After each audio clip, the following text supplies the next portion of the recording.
नमस्कार दोस्तों, आपका स्वागत है आपके अपने YouTube channel Vidhi judicial academy में। मेरा नाम है Vijendra Verma and I am the director founder of the Vidhi judicial academy. We provide coaching for the judicial services exams, and through this video we are trying to reach out to you to provide you full professional exam oriented coaching for the judicial services, and that is free of cost. इन classes में जो videos हम आपको provide करेंगे, we are going to provide you the entire foundation course including all the books, including all the details, whether it is required for the prelims or mains or for the guidance for the interview. Means in videos को आपने सिर्फ इतना करना है, sequence में देखना है, playlist को अच्छी तरीके से देखना है। सब्जेक्ट वाइज मिल जाएंगे आपको, CPC, constitution, contract, BNS, BNSS, इन सब की प्लेलिस्ट आपको सीक्वेंस में मिलेगी। इन प्लेलिस्ट को देख करके आपने you have to take the coaching from the scratch. First video से लेके लास्ट वीडियो तक आपने करना है। उन्हीं वीडियोस में आपको गाइड किया गया है कि किस तरीके से आप किसी को कोई सा particular provision, section, sub section उसको प्रीलिम्स के लिए पढ़ना है क्या, मेंस के लिए पढ़ना है क्या, और उसके किस तरीके से नोट्स करने चाहिए, कैसे आपको रिवीजन करना चाहिए। इन्हीं वीडियोस में डिटेल में गाइडेंस आपको मिलेगी। तो प्लीज आपसे ये रिक्वेस्ट है, आप ये ना समझें कि यूट्यूब में फ्री में दिया गया है तो फिर ऐसे ही होगा। ये वो प्रोफेशनल कोर्स है जिसके लिए हम लोग अच्छी खासी हाई फीस लेते आए हैं स्टूडेंट से, लेकिन एक टाइम आता है इंसान को समाज के लिए भी करना चाहिए, और उसी इंटेंशन के साथ में we are providing you the entire course free through the YouTube channel Vidhi judicial academy. तो प्लीज हर वीडियो की जो थंबनेल है उसको देख करके आपको आइडिया लग जाएगा कि इसका सब्जेक्ट क्या होने वाला है। कुछ टॉपिक्स ऐसे होते हैं जिनको एक लेक्चर में कवर नहीं किया सकता, तो उसमें लेक्चर नंबर 1, 2, 3 सीक्वेंस से मिलेगा। प्लीज उस तरीके से देख लीजिएगा, और नोट्स आपको अपडेटेड मिलेंगे, उसके लिए कहीं जाने की जरूरत नहीं है। नोट्स का जो लिंक मिलेगा आपको डिस्क्रिप्शन बॉक्स में मिल जाएगा आपको। And thank you very much, wish you all the best. So the topic of the day is what the section 9 and the jurisdiction, and this topic is very important for your prelims. This is section 9 and the concept of jurisdiction and the consent। बहुत सारे questions आपके concept based यहाँ से इस section से expected हैं, and I will be discussing all these things जो important हैं। लिखना भी पड़ेगा आपको थोड़ा थोड़ा आज। So let's start with the chapter or lecture on the jurisdiction and the jurisdiction of civil courts. हम ये कह सकते हैं it is related to section 9, इसी पे बात करेंगे हम लोग। So let's start. This is what kind of questions can be expected from this chapter? See, it's a very expected question, which of the following is a right of civil nature? So generally these kind of questions are asked: right to worship in a temple, right to share in offerings in temple, right to take out possession, all of the above. This is the demo question। यहाँ से इस तरीके के question आपसे पूछे जाते हैं section 9 से। तो सेक्शन 9 पर हमें ये देखना पड़ेगा, देयर मस्ट बी लिस्ट, हमारे पास एक लिस्ट होनी चाहिए, which are the suit of civil nature की लिस्ट होनी चाहिए। डिस्कस करेंगे हम लोग अभी। इसी तरीके से which of the following is not a right of civil nature. तो इस तरीके के क्वेश्चंस हमारे यहाँ से आते हैं। ये डेमो क्वेश्चंस हुए आपके लिए। Now come to the next part, and this is what next questions कहाँ से आते हैं? सेक्शन 9 की लैंग्वेज से आते हैं। Under the CPC find the incorrect match. ध्यान रखना, जब कभी करेक्ट या इनकरेक्ट पूछा जाता है तो आप लोगों को इस तरीके से राउंड कर लेना चाहिए, सो दैट कि आपको पिन पॉइंट कर पाएँ whether it is right, whether it is incorrect और correct, what has been asked. सही है। सो इन सीपीसी सेक्शंस की हेडिंग रटी होनी चाहिए आपको। सेक्शन 5, 7, 9, 8 इन्होंने पूछा, और उनकी यहाँ पर दीदी इन्होंने marginal notes, and they are asking you कि which is the incorrect match. So कब कर पाएंगे? जब आप सेक्शंस की हेडिंग को ढंग से रट लेंगे, जो कि मैं अपने फाउंडेशन कोर्स में डेली करवाता हूँ। तो आई होप आप भी ऐसा करेंगे। ठीक है साहब। नेक्स्ट क्वेश्चन आपके कहाँ से मिलते हैं? In which section of the CPC relating to the suits of nature has been provided. This is section 9। Section 9 की हेडिंग से क्वेश्चन आ गया। Now come to this section 9, जो कि हमारा पार्ट है। सेक्शन 9 के से ही स्टार्ट करते हैं हम लोग। This is basically section 9, very important for your prelims and very important for your mains as well. ये ध्यान रखना, section 9 is very important for your prelims, very very important for your mains. क्या language है इसकी? This is The court shall have jurisdiction to try all suits of civil nature. The court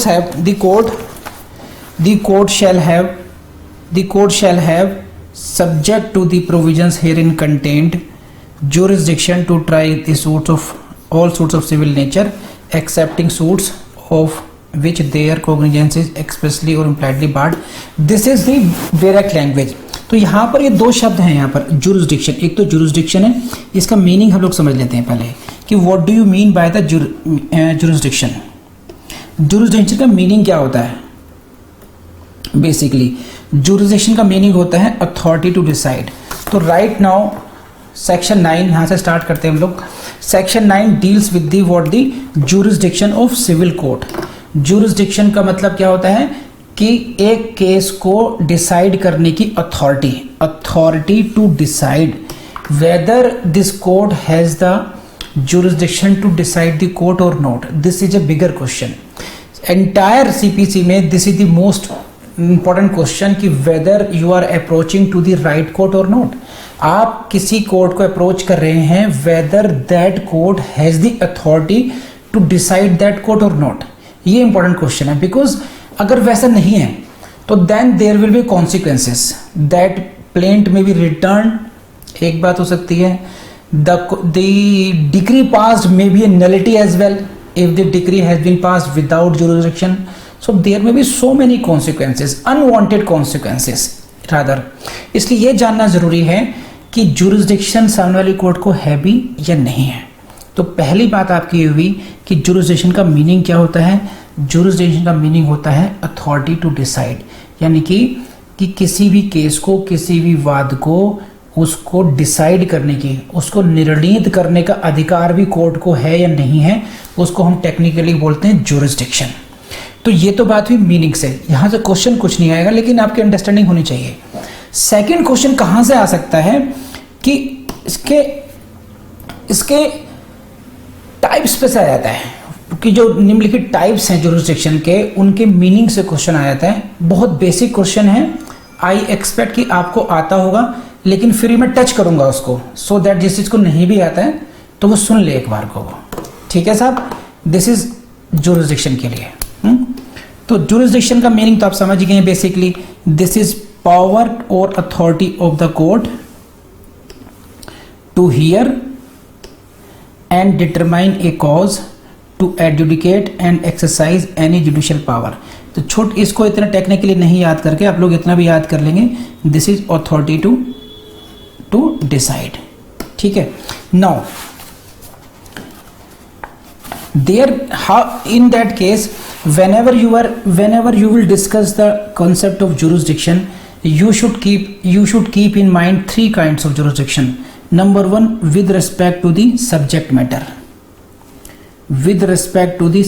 matter, pecuniary value and territorial limits. ये क्या बात है, इसको अच्छी तरह समझ लीजिए पहले. आपको ये समझना बहुत जरूरी है. whenever you are going to determine a case, determine the fact or determine the question कि whether the court has the jurisdiction or not, you will have to decide whether this court has the jurisdiction over the subject matter. Subject matter jurisdiction क्या हुआ ये कि for example कि you are going for some kind of matrimonial dispute, or your dispute may be regarding tenancy. Your dispute may be regarding revenue matters. So there may be so many matters. So you will have to see whether the court is having authority to decide that subject matter or not. वो विषय वस्तु क्या है आप court में गए, वकील साहब आपसे क्या पूछेंगे कि भाई क्या मामला है. कहेंगे साहब पति पत्नी का झगड़ा है, मैट्रिमोनियल डिस्प्यूट है, पत्नी आ नहीं रही है, हम बुलाना चाहते हैं. अच्छा ठीक है, सेक्शन 9 डालो आप. तो सब्जेक्ट मैटर क्या हो गया, दिस इज मैट्रिमोनियल डिस्प्यूट. हाँ है ना. हाँ जी साहब आपका मामला क्या है, सिर्फ मेरा किराएदार है, किराएदार रेंट नहीं दे रहा. तो ये एरियर्स ऑफ रेंट के लिए हो गया. क्या चाहते हो, इविक्शन चाहते हो, इविक्शन. तो सब्जेक्ट मैटर ये हो गया. तुम्हारा क्या मामला है, सब कॉन्ट्रैक्ट किया था ट्रांसफर करने का, प्लॉट देने का, ये प्लॉट नहीं कर रहा है, I want to get it specifically enforced. तो कॉन्ट्रेक्चुअल राइट्स बेस पर हो गया. तो देयर में भी सो मेनी सब्जेक्ट मैटर्स.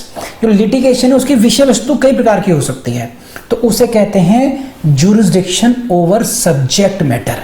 तो सब्जेक्ट मैटर समझ में आया नहीं है? हाँ या बताइए, जल्दी बोलिए, fast. So this is regarding the subject matter. So sometimes it happens that the matter has been decided by the court despite the fact it was not having the jurisdiction over the subject matter. नहीं समझे बात अब कि subject matter पर आपका jurisdiction ही नहीं है, and that decree has been passed. Decree without SMJ, subject matter jurisdiction, then consequence will be what? That decree will be a nullity. That decree will be a nullity. इसे कहते हैं want of jurisdiction. What I am saying, आगे भी explain करूंगा एक ही बात, लेकिन क्योंकि ये शब्द सामने आ गया तो मैं अभी समझा रहा हूं। यहाँ पे एक शब्द होता है want of jurisdiction, lack of jurisdiction, एक शब्द होता है lack of jurisdiction। समझ रहे हैं आप बात? समझते जाइएगा। एक होता है irregular exercise of the jurisdiction. तो when we talk about this is कहाँ गया, when we talk about the subject matter jurisdiction and there is no jurisdiction, there is the case of lack of jurisdiction. समझ बात आई आपको? एक होता है pecuniary jurisdiction, pecuniary value, that what is the pecuniary value of that subject matter.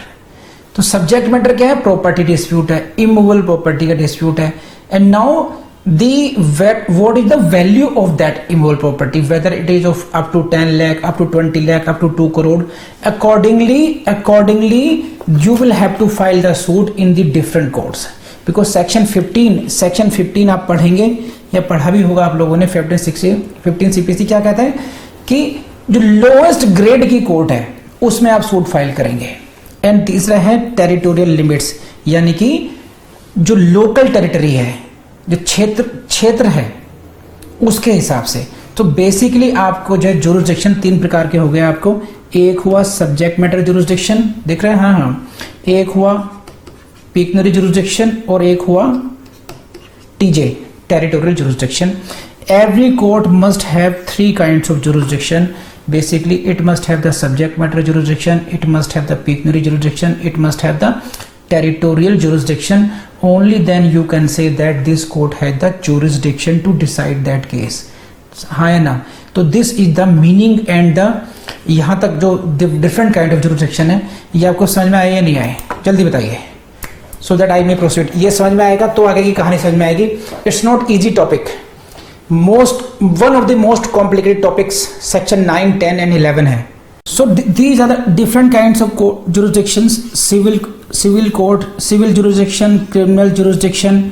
So if the court is deciding the disputes of civil nature, we say it's a civil jurisdiction. Otherwise crime से related और punishment से related तो हम क्या कहेंगे? criminal jurisdiction। ये बहुत basic बातें हैं। टेरिटोरियल और लोकल जुरिसडिक्शन मैं क्यों बता रहा हूं कि you can expect question in your prelims.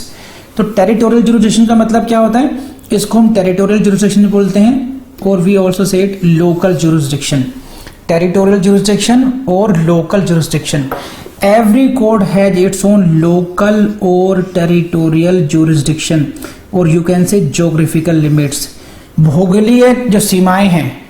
Okay, जो भौगोलिक सीमाएं हैं कि आपको कौन से एरिया के केसेस को देखने हैं। ऐसा नहीं कि यू कैन टेक ओवर और you can decide the cases of all over India. No, if you are the court of Delhi you must be having a defined geographical limit, within what limits you can decide your cases.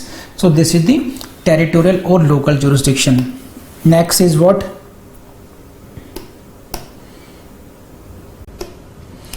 Pecuniary jurisdiction, you know it very well. I have इसमें section 6 पढ़ लेते हैं, आपने पढ़ा भी होगा, पढ़ा देता हूँ।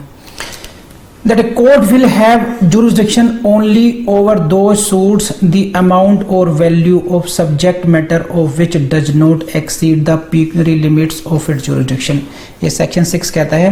सेक्शन 6 ये कहता है कि court will have to see their pecuniary limits. Suppose you are the civil judge, Arshan भाई साहब को, Arshan is the civil judge, and the pecuniary jurisdiction, limit of the pecuniary jurisdiction is suppose 20 lakh. 20 lakh. So the court of Karshan can decide the cases up to the value of 20 lakh only. So he cannot take up the cases whose subject matter value is only beyond 20 lakh. तो this is the pecuniary jurisdiction.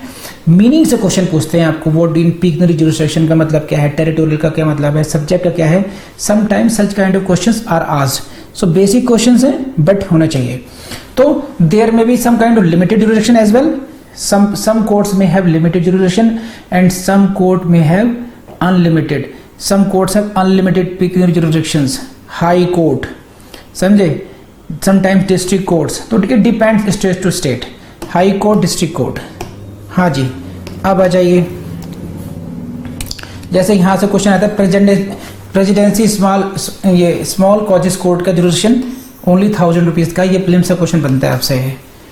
Jurisdiction as to subject matter, जैसा कि मैंने discuss किया था, ये थोड़ा सा important है आपके लिए. As to the subject matter, so here you will see, as I have discussed with you, कि certain courts are precluded from entertaining certain suits.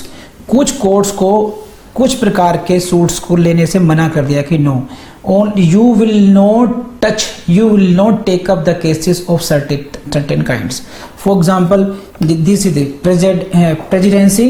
presidency P small causes court, PSCC has no jurisdiction to try suits for specific performance of the contract, partition of immovable property, foreclosure or redemption of mortgage etc. So in this case, ये again prelims से question आ जाएगा.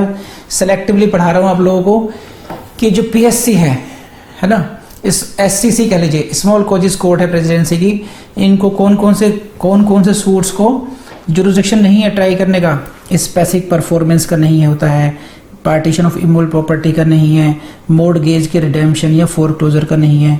तो basically specifically board है यहाँ पर ये. ठीक है, ऐसे ही कोर्ट्स कौन सी हो सकती हैं, जैसे टेस्टामेंट्री मैटर्स हो गए, यानी कि विल से संबंधित हो गए, डिवोर्स केसेस हो गए, प्रोबेट प्रोसीडिंग्स हो गई, इंसॉल्वेंसी प्रोसीडिंग्स हो गई. ये generally only to the civil जज को दिया जाता है या सिविल जज सीनियर डिवीजन को दिया जाता है. So basically you will see कि subject matter jurisdiction is specifically year barred, कि कौन सी कोर्ट किस तरीके के जुरिडिक्शन को एंटरटेन करेगी. Next term is what, original jurisdiction and the appellate jurisdiction. Original jurisdiction and appellate jurisdiction. Original jurisdiction का मतलब क्या होता है कि court of first instance. Court of first instance का मतलब यह है कि जो प्रथम बार आप कोर्ट में कहां जाएंगे. in which court the suit will be instituted for the first time, first instance में, तो that is called the court of original jurisdiction. जैसे सिविल कोर्ट जेडी की हो गई, जो लोएस्ट ग्रेड की कोर्ट हो गई, उसको हम क्या बोलेंगे, court of first instance. Then if the matter is agitated further in appeal, then the superior court will be having what, appellate jurisdiction. So original jurisdiction, appellate jurisdiction. समझ रहे हैं बात. And next important point is what, exclusive jurisdiction and concurrent jurisdiction. क्या होता है exclusive jurisdiction का मतलब होता है कि केवल आप ही की पावर है इस पर, और किसी की पावर नहीं है. जैसे फॉर एग्जांपल ऐसे समझिए, देखिए आप, ये एक्सक्लूसिव जुरिडिक्शन का मतलब क्या है कि that which confers sole power on one court. समझे आप. और कॉन्करेंट का मतलब, कॉन्करेंट ऑन कोऑर्डिनेट जुरिडिक्शन का मतलब होता है बाय डिफरेंट, कि दैट जुरिडिक्शन में be exercise by other courts as well. जैसे फॉर एग्जांपल अभी समझाता हूं कैसे. अभी जैसे आपने अगर देखा होगा section 17 and 18 CPC, section 17 APC O CPC, section 17 CPC में यह है कि जब आपका इमूवेबल प्रॉपर्टी, सेक्शन 16, 17, 18 ये सारे सेक्शंस क्या डील करते हैं कि jurisdiction related to the immovable property. 16 क्या कहता है कि कौन सी कोर्ट का जुरिडिक्शन होगा जहां पर इमूवेबल प्रॉपर्टी है. लेकिन 17 क्या होता है, क्या कहता है कि व्हेन 17 क्या कहता है, सब ब्लैंक कहाँ, ब्लैंक फाइल ये रही 17, कि when the property is such like that it is its parts are distributed amongst the jurisdiction of so many courts, more than one court. C1 में भी कोर्ट आ रही है जुरिडिक्शन, C3 में भी है, C2 में भी है, C3 में भी है. देन C1 कोर्ट के पास भी जुरिडिक्शन है इस कोर्ट को, इस मैटर को एंटरटेन करने का, C2 को भी है, C3 को भी है. तो it means C1, C2 and C3 all these courts are having concurrent jurisdiction. In this case, suppose matter is covered by section 16 only and the immovable property is situated only in the jurisdiction of C1, then only the court of C1 will be having the jurisdiction. And when this is the difference, and in this case when the immovable property is distributed among so many courts, then all these courts are having. ये आपको एक example दिया, जैसे criminal, हालांकि हम civil CPC की बात कर रहे हैं, ये हम लोग उसमें जा सकते हैं, जैसे सीआरपीसी में एंटीसिपेटरी बेल पे आप हाई कोर्ट भी जा सकते हैं, आप सेशन कोर्ट भी जा सकते हैं, तो कॉनकरेंट जुरिडिक्शन हुआ. सुप्रीम कोर्ट में फंडामेंटल राइट्स के लिए सुप्रीम कोर्ट में भी जा सकते हैं और हाई कोर्ट में भी जा सकते हैं 226 में, वहाँ 32 में, तो they are having concurrent jurisdiction.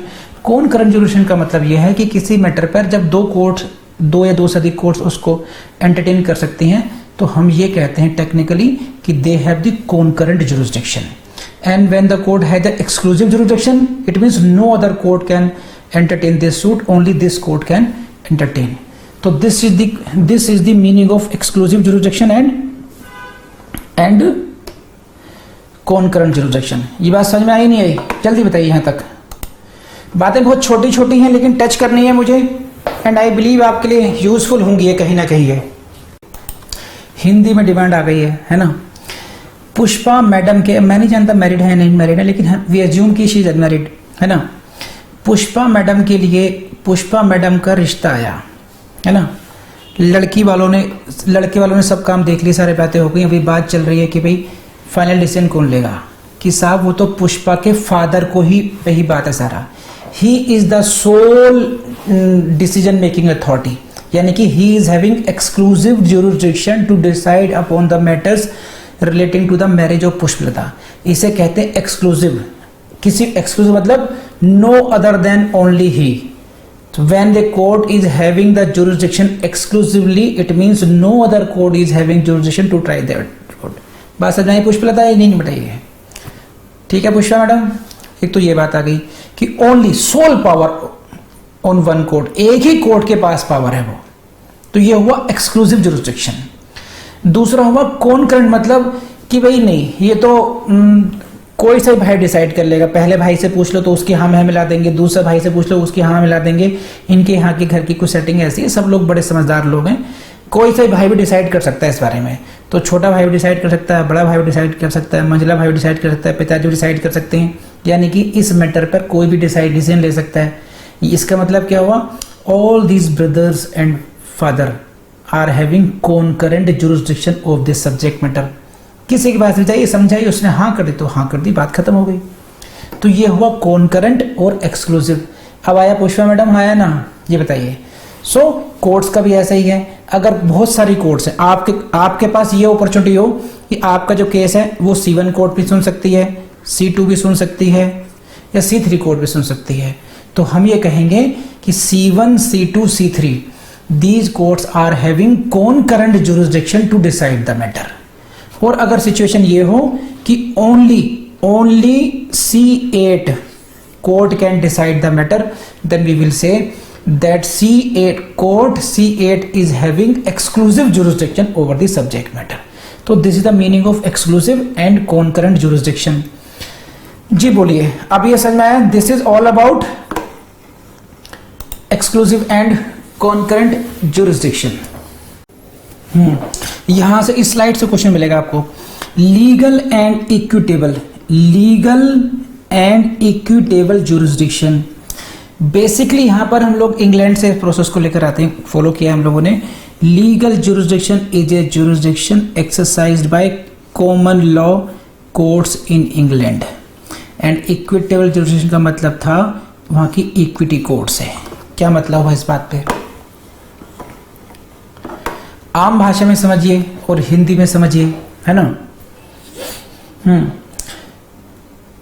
Legal jurisdiction हुआ, या इंग्लैंड की बात करें तो इंग्लैंड में जो कॉमन लॉ हुआ, यानी कि जो स्टैट्यूटरी लॉ है, जो अधिनियमित है, जिसके बारे में लॉ निश्चित है, the matter are being decided according to the law prescribed, then we will say this is the legal jurisdiction. ठीक है। And there is a situation when there is law is silent on some point, किसी point पर किसी ऐसा बिंदु है जहां पर लॉ क्लियर नहीं है, लॉ साइलेंट है, वहां पर कोर्ट्स ने कैसे काम किया? इक्विटी पे काम किया, गुड कंसाइंस पे काम किया, जो आपकी अंतरात्मा कहे, जो न्याय के रूल्स कहें, जो न्याय सम्मत बात हो, उस तरीके से डिसाइड करना। तो वो हुआ इक्विटी कोर्ट का मैटर हुआ वो। So there sometimes the courts are having only the legal jurisdiction. For example, जैसे हम लोग अगर सीआरपीसी की बात करूं मैं, अगर सीआरपीसी में जो कोर्ट्स हैं, जो जितने भी लोअर कोर्ट है, they are bound by the strict procedure of the CrPC. They can not go by their own principles of justice, they will have to strictly follow the CrPC. all these courts have no inherent powers। कोई उनके पास अंतर्निहित शक्ति नहीं है कि वो न्याय अनुरूप डिसाइड कर सके, वो न्याय सम्मत डिसीजन नहीं लेंगी, न्याय अनुरूप नहीं लेंगी। जैसे फॉर एग्जाम्पल, अरशान और नूरजहां अपना यहां पर रह करके पढ़ते थे, मुखर्जी नगर में पढ़ते थे, सपना था जज बनने का, साथ साथ कोचिंग करी, समझे। अब सपना कब बदल गया उनको भी पता नहीं चला। अब सपना हो गया साथ में रहने का, साथ में रहने का हो गया तो पड़ोसियों को देखा कि कई जोड़े लिव इन में रह रहे हैं, तो भाई साहब को भी मन में उत्साह जागा और लिव इन में शुरू हो गए। ठीक है। अब नूरजहां का कहीं सिलेक्शन नहीं हो रहा, भाई साहब के भी नहीं हो रहा। अब नूरजहां ने कहा भाई तू अपने घर जा, अब मैं अपने घर जाती हूँ। अब दोनों ने ब्रेकअप भी हो गया, अपने घर चले गए। लेकिन वन फाइन डे अरशान भाई साहब जज बन गए। अब नूरजहां को याद आया कि ना, निकाह करूंगी तो तुमसे करूंगी। अब अरशान कहेगा देखो बात से मत पलटो, ब्रेकअप हो चुका अपना। कहते ना, FIR लॉन्च हो गई 376 की। अब 376 में अब अरशान को फिर पुराना प्यार याद आया कि 376 से अच्छा है पुराने प्यार के वापस चलो, फिर साथ साथ हो गए। अब लेकिन क्योंकि FIR लॉन्च हो गई, अब FIR लॉन्च हो गई, चार्जशीट फाइल हो गई, अब now he is the accused. अब नूरजहां भी सर पटक ले कि नहीं मैं ऐसी कोई कार्रवाई नहीं चाहती। सेशन कोर्ट के पास हिम्मत नहीं है कि उस केस को खत्म कर दे वो। अब क्यों? बिकॉज वो उनको दिख रहा है कि एक जोड़ा सामने खड़ा है, रो रहा है, निकाह कर लिया है, सारी बातें ठीक हैं, लेकिन उनके हाथ बंधे हैं, वो सीआरपीसी से बाहर जा ही नहीं सकते, कंपाउंडेबल ऑफेंस है नहीं है। समझ रहे हैं बात? ये तो न्याय की दृष्टि से नहीं देखेंगे, लेकिन अगर उनके पास इनहेरेंट पावर्स होती, इक्विटी पावर्स होती उनके पास, तो कहते ठीक है यार, न्याय तो यही कहता है इनसे गलती हुई, अब साथ रहना चाहते हैं, छोड़ो, खत्म बात करो, क्यों उनके पीछे पड़ना, बैकग्राउंड इनका बढ़िया है दोनों का। ये हाई कोर्ट के पास पावर है। सो इक्विटी जुरिसडिक्शन समझा रहा हूं मैं। इक्विटेबल जुरिसडिक्शन का मतलब है when the court is deciding a matter on the basis of the principles of justice, principles of natural justice जैसे कहते हैं, है ना, उन न्याय के सिद्धांतों के आधार पर, साम्य के आधार पर, इक्विटी के आधार पर, गुड फेथ के आधार पर अगर किसी केस को डिसाइड कर रही है तो उसे कहते हैं इक्विटेबल जुरिसडिक्शन। लीगल जुरिसडिक्शन का मतलब है strictly according to the law. तो ये डिफरेंस हुआ लीगल जुरिसडिक्शन और इक्विटेबल जुरिसडिक्शन का। तो जल्दी बताइए इन दोनों का डिफरेंस समझ में आया या नहीं आया? Fast. So this is the question for your prelims, this is the question for your prelims कि what about the this is the position in England, what is the position in India in case of civil courts. Courts in India का मतलब civil courts की बात कर रहे हैं हम। These courts are both law और एंड इक्विटी, क्योंकि every civil court is having inherent powers, section 151 CPC, 151 CPC, therefore we can say that this is the court of law as well as the court of equity। समझे? तो यहां से prelims का question बनता है, ध्यान रखना। समझे साहब? बहुत डिटेल में पढ़ाया गया है और बहुत टेक्निकली पढ़ाया गया है, बहुत इंपॉर्टेंट है आपके लिए। बस आपसे यही कहूँगा कि अगर ये वीडियो आपको पसंद आए तो अपने दोस्तों से शेयर करना जो नहीं भूलेंगे आप लोग, लाइक भी कीजिएगा और कमेंट भी कीजिएगा।